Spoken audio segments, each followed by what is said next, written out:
مگر کئی مرتبہ لوگوں کے کام اٹکے ہوئے ہوتے ہیں، رشتہ آتا ہے دوبارہ رابطہ نہیں کرتے، ڈیل ہوتی ہے ہوتے ہوتے رک جاتی ہے، تو دوست احباب شکوے کرتے ہیں جی ہمارے کام پورے نہیں ہوتے، اٹک جاتے ہیں، اور پھر وہ کسی کے پاس جاتے ہیں، عملیات والوں کے پاس، تو ان کا تو چونکہ کاروبار ہے، انہوں نے پیسے کمانے ہوتے ہیں، تو وہ سمپل جواب دیتے ہیں جی کسی نے لگتا ہے تمہارا رزق باندھ دیا ہے، کسی نے تمہارا رشتہ باندھ دیا ہے، اور ہم اس کو بلیو کر لیتے ہیں۔ بھئی اللہ کسی کو دینا چاہے تو کون اس کو باندھ سکتا ہے؟ کیوں کسی کو چھوٹا خدا بناتے ہو؟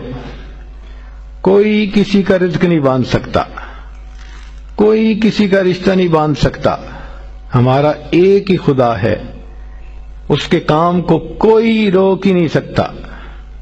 خواہ مخواہ اپنا عقیدہ بھی خراب اور اپنا عمل بھی خراب۔ سیدھی بات ہے کہ نبی علیہ الصلوۃ والسلام نے جو باتیں سکھائیں ان کو کریں، خود بخود عملیات سے جان چھوٹ جائے گی۔ چنانچہ عورتیں اکثر پوچھتی ہیں جی کہ میرا رشتہ اچھا ہو جائے، بیٹے کو جاب مل جائے، بہو کا ویزا رکا ہوا ہے، فلاں کام اٹکا ہوا ہے، تو بھئی اٹکے ہوئے کاموں کے لیے عمل نبی علیہ السلام کے مبارک زبان سے ابو داؤد شریف کی روایت ہے۔ نبی علیہ السلام نے فرمایا جو مومن صبح و شام 7 مرتبہ اس دعا کو پڑھے گا، اللہ تعالیٰ اس کے ہر ادھورے کام کو پورا فرما دے گا۔ اور وہ کیا ہے؟